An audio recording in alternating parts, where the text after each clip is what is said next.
Well,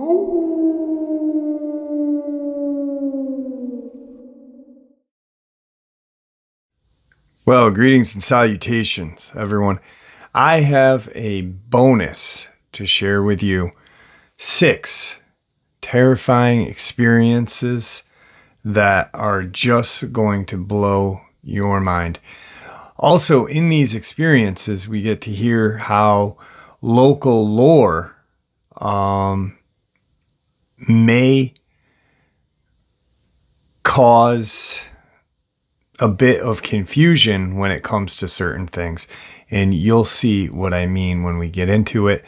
But a couple links. As you know, I rely on Patreon, PayPal, and the merch to help the channel to continue to grow and go. Links to Patreon and PayPal are in the description below. The merch is displayed directly under the video. Also, Dogman, Frightening Encounters, Volume 1 through 3, the audiobook versions. They all were written and researched by Tom Lyons, narrated and produced by me, Jeff Nadolny. Those audiobooks are available on Audible, Amazon, and iTunes, links to which are also in the description as well. And finally, last but definitely not least, if you'd really like to help support this channel to continue to grow and go, simply subscribe. It doesn't cost you a cent. Click that like button. It takes half a second. If you don't want to miss out on any of the informative uploads I put out daily, click that bell icon. Please share this video. And finally, folks, please leave a comment. Why? Well, because all these things, they really do help this channel to continue to grow and go, and they definitely do matter. Now, everyone, I have taken far too much of your time. Let's jump into tonight's bonus, shall we? Today's first encounter. Alright guys, this is my story. Something happened to me a really long time ago. One night when I was young, back in 1987, I kept waking up crying and screaming. And my parents came in and asked me what was wrong. I told them that I saw a monster outside of my bedroom window, and when they asked me what it looked like, I grabbed my Jackal Man action figure from the Thundercats and showed them. They didn't think too much of it at that point, and once I calmed down, I fell asleep. Later that night, our dog started acting strange. His name was Sinbad, and he was a shepherd mixed, huge, and he had never been afraid of anything. But that night, he kept whimpering and hiding with his tail between his legs. This made my parents and my uncle, who was visiting, pretty uncomfortable, especially after I said I saw what I saw. Sometime after midnight, my mom was using the bathroom when she heard a deep growl and heavy breathing outside of the window. Except the window in the bathroom was very small and about 7 feet above the ground. She yelled to my dad and uncle, and they ran outside and around the house to where the bathroom window was.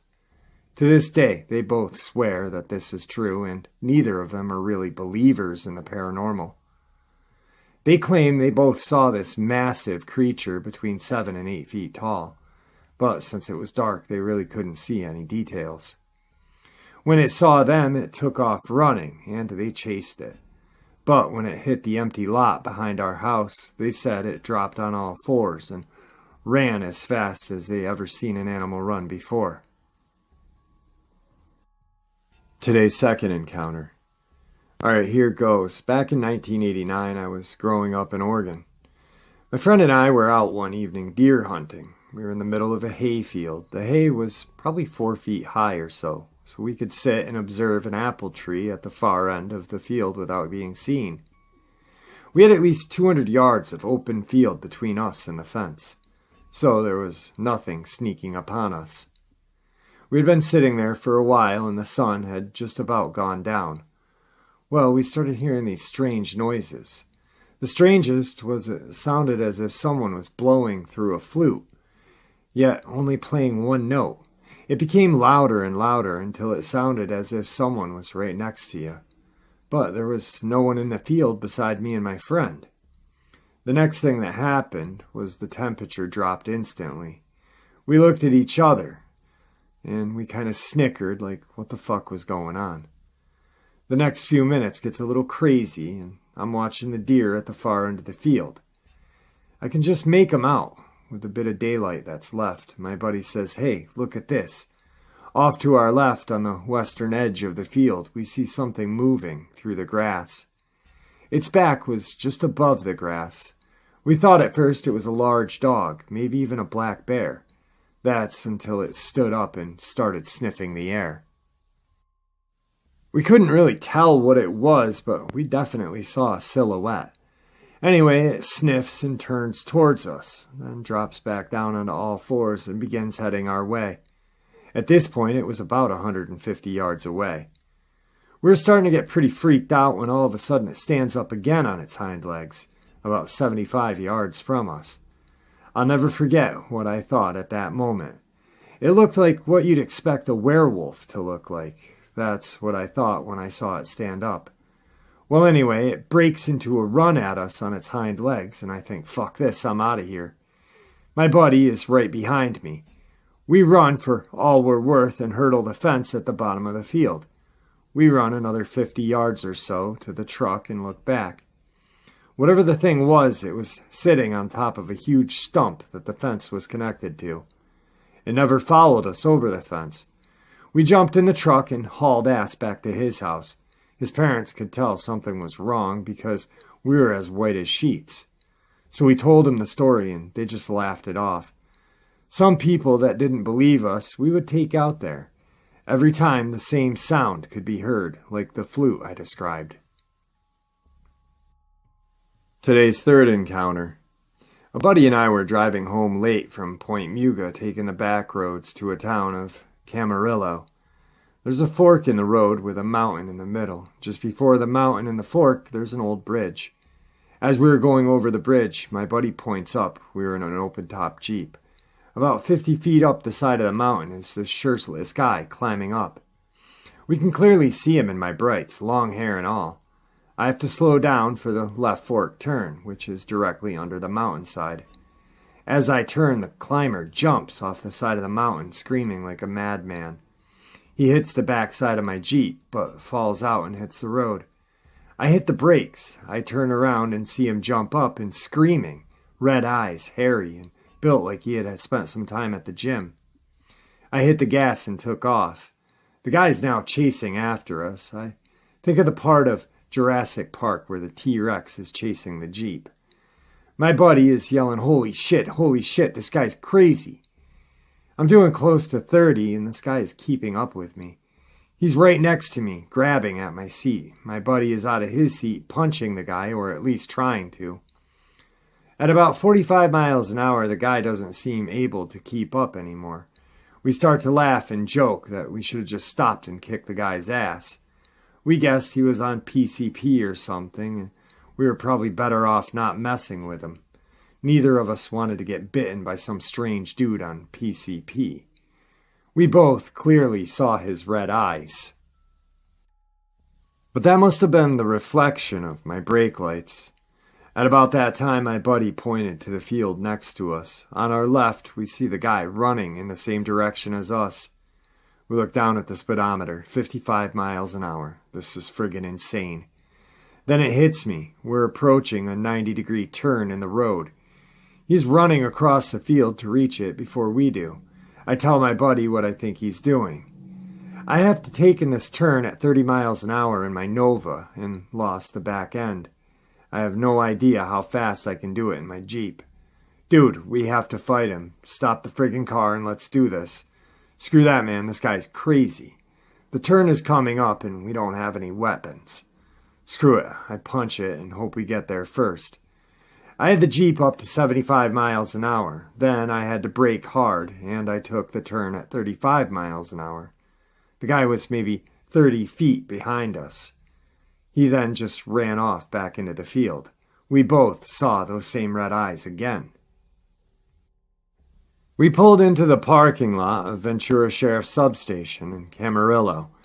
We looked at each other and said, there's no way anyone's going to believe us. A couple of years later, I pulled over at this fruit stand in the same area. I asked the guy working there if they ever pick strawberries at night. I wound up telling him a shortened version about the guy who chased my car. He looked at me without any emotion and said, "You're lucky the chupacabra didn't get you." Those red eyes are a bad thing. We don't work the fields at night. I never told the guy about the red eyes. One thing I've been trying to puzzle out is the relationship between Dogman, werewolf, skinwalker, and the black dogs of folklore. In the previous encounter I shared, the chupacabra appeared as a man with red eyes, which is similar to the so-called Barghest of folklore. If you read up on the subject, you will see a variety of black dogs in folklore. Some seem to be ghosts of dead dogs, while others are otherworldly entities that manifest as dogs, but which may sometimes appear as goats or monkeys or even men. The Barghest, in particular, is this type, neither dog nor man, but rather a general boogie, and it frequently appears with red eyes, just as in my encounter. Dogman, on the other hand, are often said to have amber eyes, although red eyes are sometimes described as well. Could it be that some Dogman encounters are actually encounters with the Barghest? If so, what's the difference? If you recall, in my encounter, Dogman seemed to be interdimensional beings in folklores, and this also seems to be the case with Barghests, or Shucks, as they are also called. Today's fourth encounter. My dad picks me up from school in his pickup truck after he got out of work on a winter night.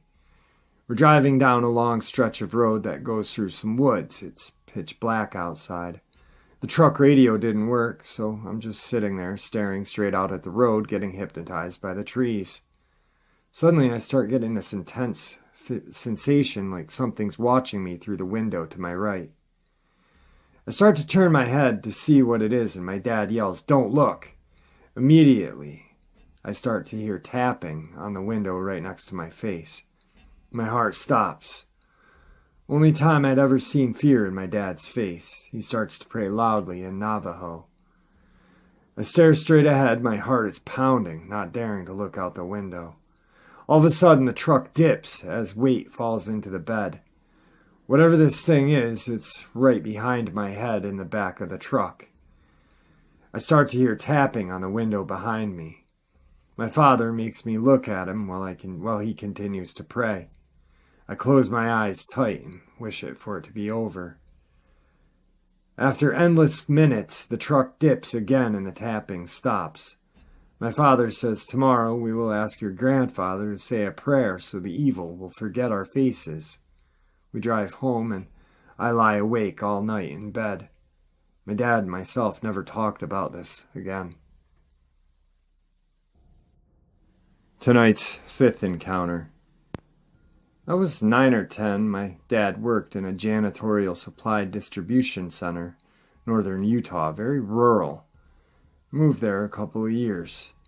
My dad was a salesman, so he had to travel around to cities, going directly to schools, churches, hospitals, businesses trying to sell toilet paper and cleaning supplies.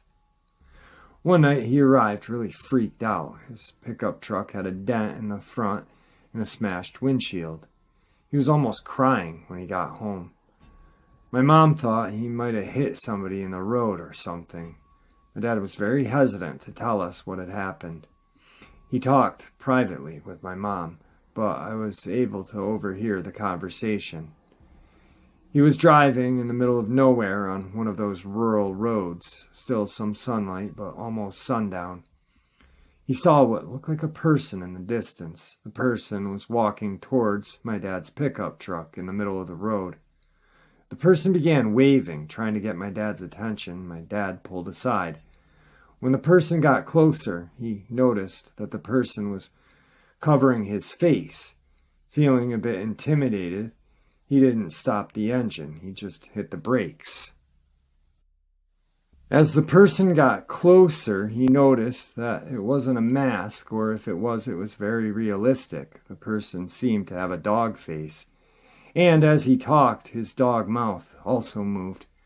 My dad was freaked out, thinking it was some sort of prank. When it got closer, the person had human body parts, but the face was a dog. Black eyes, ears, and a mouth just like a dog. The person asked my dad to step out for a moment. My dad declined, and the person with the dog face tried to open the door. When he looked forward, there was another person with a dog head as well running towards the truck. My dad hit the gas and hit the Dogman in front of him.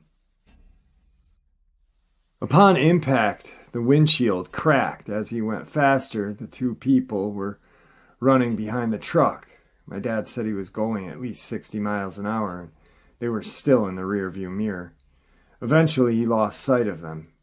He couldn't comprehend what he had seen. He was in shock. He even followed up with highway police, filed a report and everything.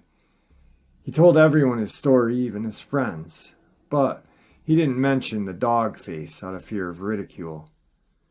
We had talked in private, and he had confirmed to me that they were dog faces, and it was a good bedtime story, I thought, as I grew older. Then around 2003, the area became famous because of Skinwalker Ranch, but at that time it was nationwide because of UFOs and cow mutilations. Today's sixth encounter. I live on the edge of North Carolina coast, and have been in the beach town my whole life. You get a few miles west from the beach and you're immediately in the country. My mother's side has lived here as far back as memory serves. And my father is Sue, whose mother moved him here as a child, away from the res. Since I can remember, my mother's side of the family has always had run-ins with the Wampus cat.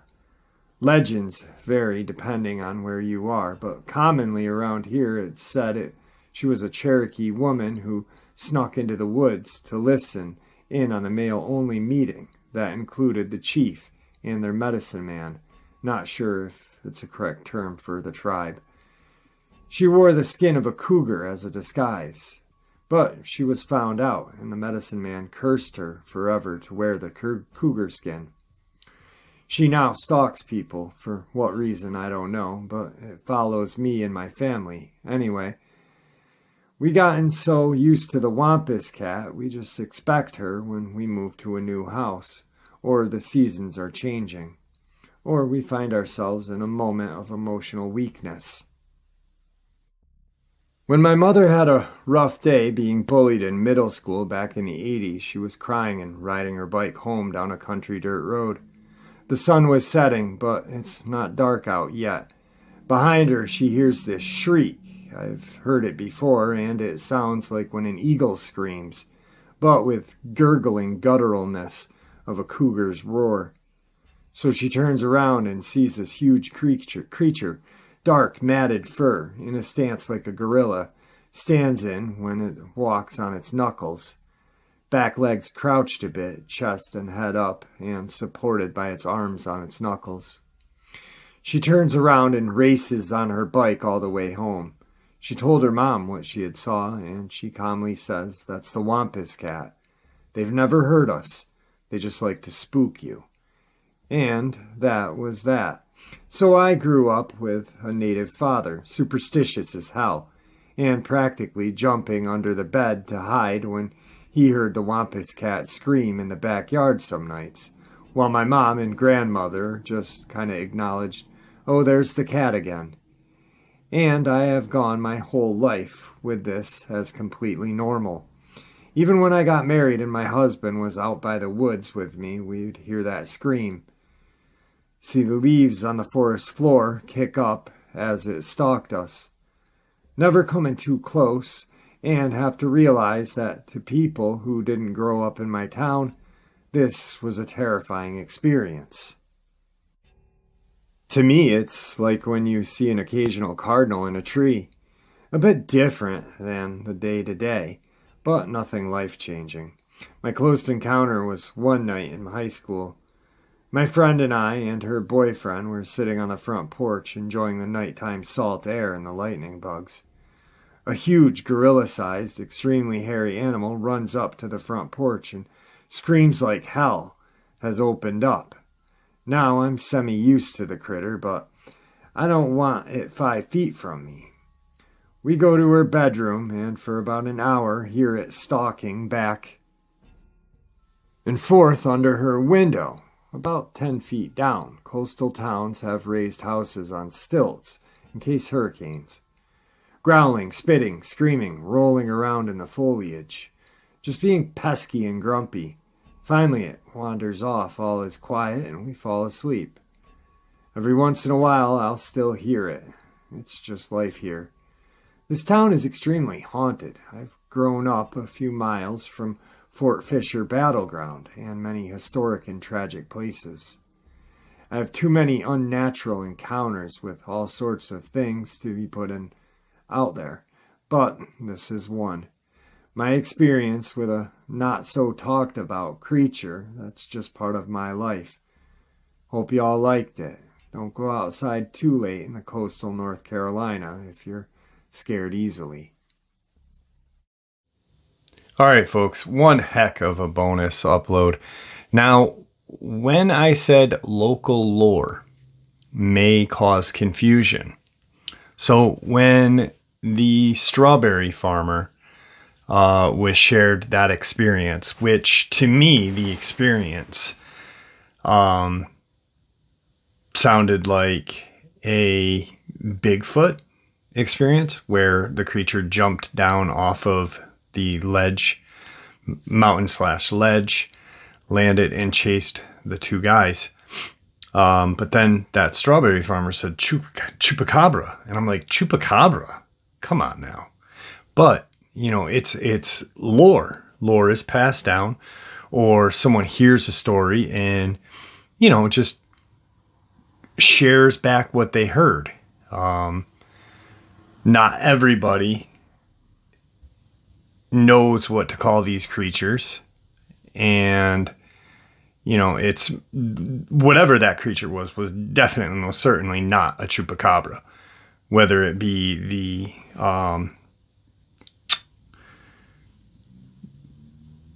Puerto Rican or Central American, Mexican chupacabra, which is more or less that kind of reptilian spiked back thing, or our North American chupacabra, which is a very mangy looking canine with a huge maw, which is strange that there's two different versions. And now we're going to, we can't discount what the guy said, because